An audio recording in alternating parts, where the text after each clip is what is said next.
Les amis, ravi de vous retrouver aujourd'hui pour une nouvelle vidéo et un nouvel épisode du Foot Café Story. En effet, aujourd'hui, c'est l'épisode 3. On avait commencé la série en évoquant Marco Reus. Le deuxième épisode parlait de Maldini. Je vous invite d'ailleurs à aller voir ces vidéos. Et aujourd'hui, pour le troisième épisode, j'ai décidé d'innover un peu puisqu'on va parler de Stuttgart. Et en effet, je vais essayer de mettre quelques éléments culturels en perspective, bien sûr, parce qu'on ne peut pas parler du club de football de Stuttgart sans évoquer la ville de Stuttgart, bien sûr, qui est inhérente au club. Donc voilà, on va essayer d'étayer mon propos avec certains éléments culturels parce que c'est le but du Foot Café Story, c'est d'étayer la culture générale d'un maximum de personnes en toute humilité. Donc aujourd'hui, on ne va pas parler d'un joueur, on va parler d'un club, d'une ville et d'un club en particulier donc qui réalise une super saison, Stuttgart, qui a fini deuxième de Bundesliga en grillant la politesse au Bayern Munich sur la dernière journée. C'est vrai qu'ils ont vraiment passé devant le Bayern lors de la toute dernière journée et ils ont fait une superbe saison. Mais cette saison de Stuttgart, elle a été un peu éclipsée par la saison absolument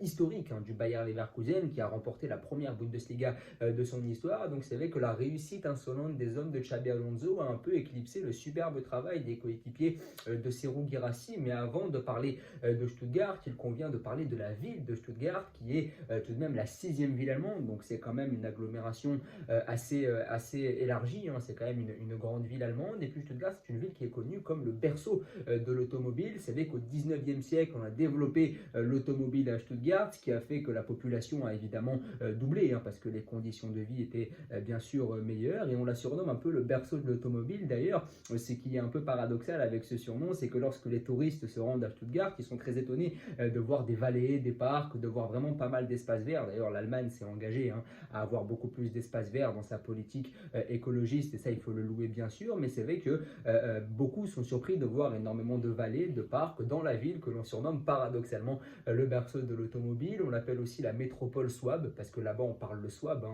à Stuttgart, dans la région de Stuttgart, on parle le Souabe qui est un dialecte germanique autochtone, donc c'est un dialecte qui est parlé par les autochtones allemands. Donc c'est vrai que cette ville a énormément de surnoms, et j'aime bien cette petite ville de Stuttgart. J'espère m'y rendre d'ailleurs un jour, parce que c'est vrai que c'est une ville dont on ne parle pas énormément en Allemagne, mais c'est quand même une ville qui pèse énormément. Donc ça, c'était un peu pour les éléments contextuels autour de la ville de Stuttgart, pour vous situer un peu le contexte dans lequel évolue le club de Stuttgart. Et pour parler du club de Stuttgart, eh bien, c'est un club historique en Allemagne, c'est un club qui compte énormément, c'est un club qui a gagné beaucoup de Bundesliga. La dernière en date, c'était en 2007, c'était un peu à la surprise générale à l'époque. Et puis c'est un club qui avait fait notamment en finale de la Coupe UEFA en 1989 où ils avaient perdu face au Napoli de Diego Maradona. Donc c'est vrai que c'est un club qui a un passif d'un point de vue européen. C'est vrai que c'est un club qui a quand même un certain passé récent qui est plutôt louable là aussi. Et puis ils vont renouer avec ce glorieux, bon glorieux c'est un peu un grand mot, mais ils vont quand même renouer avec les joutes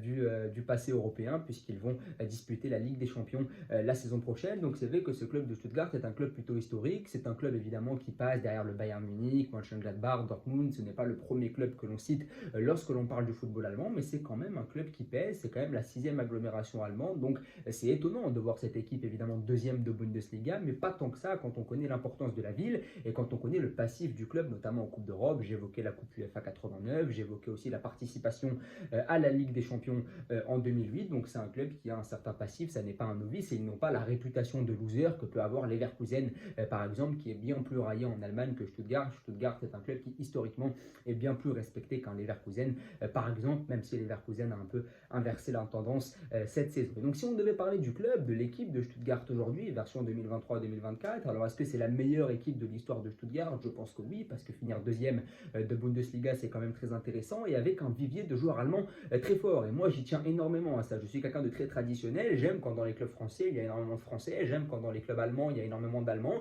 Et c'est vrai qu'il y a un vivier de joueurs allemands très fort. D'ailleurs, Nagelsmann en a convoqué énormément en mars 2024 pour la tournée face à l'équipe de France. On se rappelle de cette victoire de l'équipe d'Allemagne face à l'équipe de France en mars dernier. Une victoire écrasante dans le jeu, une victoire aussi face aux Pays-Bas. Donc une tournée qui avait été positive pour la Nationalmannschaft. Et beaucoup de joueurs de Stuttgart ont connu leur première convocation en mars dernier. Donc c'est des novices de la sélection, c'est des mecs qui n'étaient pas amenés à être appelés avec la Nationalmannschaft. Je pense notamment à Anton, je pense à Fury, je pense à Mittelstadt. C'est des mecs qui n'étaient pas destinés normalement à être internationaux allemands, puisque Mittelstadt par exemple, qui était au Hertha Berlin la saison dernière et qui a signé cet été du côté de Stuttgart, eh bien c'est un bon latéral gauche de Bundesliga, mais il n'était pas voué à jouer avec la sélection. C'était davantage David Rau aux mains du Rasenballsport Leipzig qui lui était préféré. Si on pense à Furich, par exemple, l'ailier gauche qui me fait beaucoup penser à Anthony Gordon de Newcastle dans le profil, bah, lui, il a été préféré à un Julian Brandt, par exemple, ou à un Adeyemi. Ces mecs-là qui font finale de Ligue des Champions cette saison, ils ont été mis sur la touche pour laisser Furich participer à l'Euro à leur place. Donc c'est quand même assez significatif que Furich grille la politesse à des mecs comme Brandt et Adeyemi qui sont en finale de Ligue des Champions, qui ont éliminé le Paris Saint-Germain de Kylian Mbappé notamment. Donc ça montre qu'il y a des joueurs de qualité et Nagelsmann va s'appuyer sur eux. Et beaucoup de joueurs de Stuttgart ont grillé la politesse à des joueurs du Borussia Dortmund. Et le Borussia Dortmund est quand même en finale de Ligue des Champions. Donc là aussi, c'est dire à quel point cette équipe de Stuttgart a été intéressante et historique cette saison en Bundesliga. D'ailleurs, cette équipe, elle revient de loin parce que l'année dernière, ils jouaient le barrage pour se maintenir. Ils s'étaient maintenus sur le fil. Et ça, c'est dû à l'arrivée d'un homme.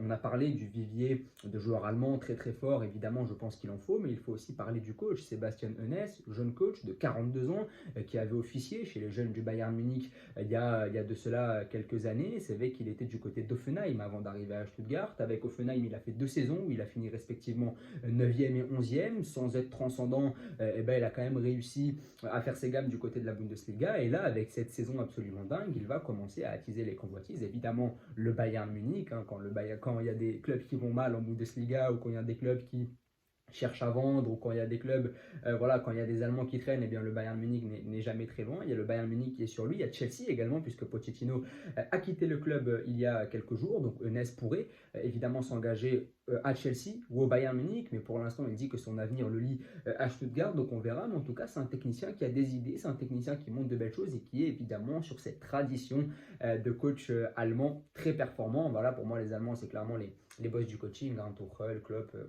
Nagelsmann, on ne les présente plus. Il y en a évidemment Hoeneß. Alors je ne sais pas s'il a un lien de parenté avec l'ancien président du Bayern Munich, hein, Uli Hoeneß. D'ailleurs, Uli Hoeneß, ancien président du Bayern de 2009 à 2019. Là aussi, petite anecdote culturelle pour ceux qui ne connaîtraient pas Uli Hoeneß, qui était le président du Bayern de 2009 à 2019. Mais avant ça, c'était un illustre joueur du Bayern qui a gagné la Coupe du Monde 74, notamment avec la RFA, hein, aux côtés de Beckenbauer ou encore de Gerd Müller, paix à leurs âmes. Mais c'est vrai que Uli Hoeneß, c'est une légende du côté de l'Allemagne, président du Bayern comme je l'ai dit, mais aussi quelqu'un qui a été empêtré dans quelques soucis avec la justice puisqu'en 2014 il avait été condamné pour fraude fiscale. Donc voilà, c'était un peu la petite parenthèse Uli Hoeneß parce qu'il y a un petit lien de parenté, enfin je ne sais pas s'il y a un lien de parenté, mais en tout cas c'est son homonyme, Sébastien Hoeneß, le coach de Stuttgart. Mais voilà, en tout cas autour de Stuttgart, vivier de joueurs allemands très forts, un coach jeune qui a des idées locales, issues du cru, Hoeneß, un Allemand. Donc là aussi, on voit un jeune coach avec beaucoup de jeunes joueurs allemands. Forcément, le mélange est positif. Et puis aussi quelques individualités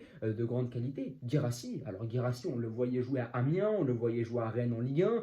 Techniquement, il avait énormément de lacunes, on le moquait un peu parce que c'est un peu le propre des attaquants peu techniques de Ligue 1 dont on aime se moquer, hein. C'est un peu le cas avec Nolan Roux, c'était un peu le cas avec Diabaté. Guirassy, il était peut-être un peu dans cette lignée-là et finalement, il nous a tous fait mentir parce que comment il m'est arrivé de rigoler devant des matchs de Guirassy quand il jouait à Amiens ou à Rennes parce que techniquement, il avait un petit déficit. Mais fait est de constater que je fais mon mea culpa parce qu'il a énormément progressé, que cette saison, s'il n'y avait pas l'exceptionnel Harry Kane devant lui qui est bien plus servi parce qu'Harry Kane joue au Bayern Munich, franchement Guirassy c'est exceptionnel ce qu'il réalise. Alors est-ce que c'est le coup d'une saison? Je ne sais pas, mais en tout cas il réalise une superbe saison, que dis-je, c'est un euphémisme, il réalise une saison historique du côté de Stuttgart. Il y a aussi d'autres individualités de qualité. Une Dave qui a été un peu éclipsée par l'omniprésence de Guirassy, mais c'était un peu le mec qui lui tournait autour durant toute la saison. Cette attaque à deux, elle était vraiment très performante. Si en plus tu rajoutes à ça, comme je l'ai dit tout à l'heure, Furich qui avait fait ses classes chez les jeunes du Borussia Dortmund, franchement ça donne une attaque de qualité. Puis une Dave aussi a débarqué à l'été 2023, il est d'ailleurs prêté par Brighton, il n'avait pas vraiment réussi à Brighton, peut-être qu'il va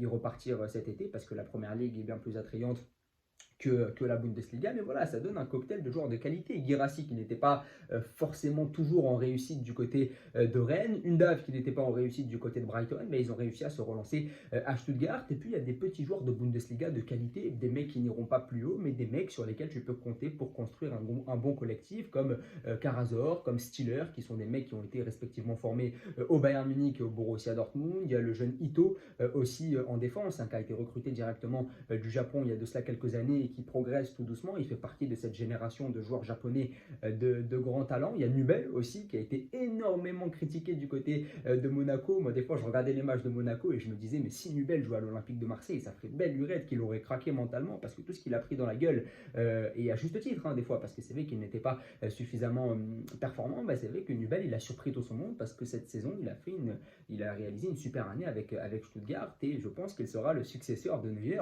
dans les buts du Bayern Munich, tant ce qu'il a affiché cette saison en Bundesliga a été absolument brillant, mais c'est vrai que c'est assez frustrant parce qu'il a complètement floppé à Monaco. Il a montré des belles choses aussi, hein. On voit que c'est un gardien qui a du potentiel, mais c'est vrai que mentalement, des fois, ça a pu être compliqué. Mais voilà, cette équipe de Stuttgart, bah, c'est une équipe que j'adore parce que c'est une équipe qui est composée d'un vivier de joueurs allemands très fort, une équipe assez traditionnelle avec un jeune coach allemand, une équipe qui était en grande difficulté la saison dernière mais qui a réussi à revenir sur le devant de la scène avec un coach qui a des idées. Je voulais aussi vous parler de Anton, le défenseur central, Valdemar Anton, je crois, qui s'appelait Vladimir à la base, puisqu'il est né en Ouzbékistan, dans l'ancienne république soviétique d'Ouzbékistan, et ses parents, c'est des Allemands de Russie qui ont migré en Allemagne lorsqu'il était jeune, et donc il a commencé à jouer au foot lorsqu'il était très très jeune en Allemagne, et donc il a germanisé son prénom, c'est passé de Vladimir à Valdemar Anton. Voilà, il a un peu germanisé son prénom là aussi, donc c'est une anecdote plutôt intéressante hein, d'avoir ce joueur-là issu de l'immigration. Undav, c'est un joueur issu de l'immigration turque. On a Anton aussi qui est issu de l'immigration ouzbek, mais avec des parents qui étaient des Allemands de Russie. Donc là aussi, tout le contexte autour de la guerre froide, de la RDA, etc. Donc c'est vraiment pas mal aussi de connaître les histoires personnelles de certains joueurs. Ça peut expliquer des tempéraments, ça peut expliquer aussi des trajectoires. Donc c'est vraiment intéressant. Mais cette équipe de Stuttgart, elle est vraiment prometteuse. On n'en a pas énormément parlé parce qu'elle a été éclipsée par les Leverkusen.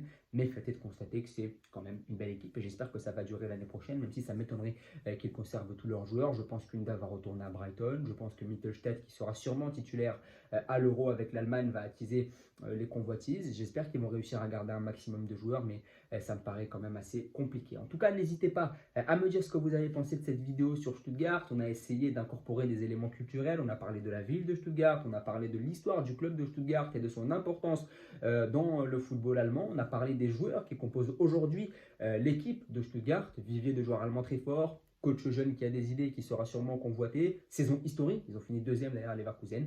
Donc voilà, n'hésitez pas à me donner votre avis, à vous abonner, à liker et à partager. Merci beaucoup.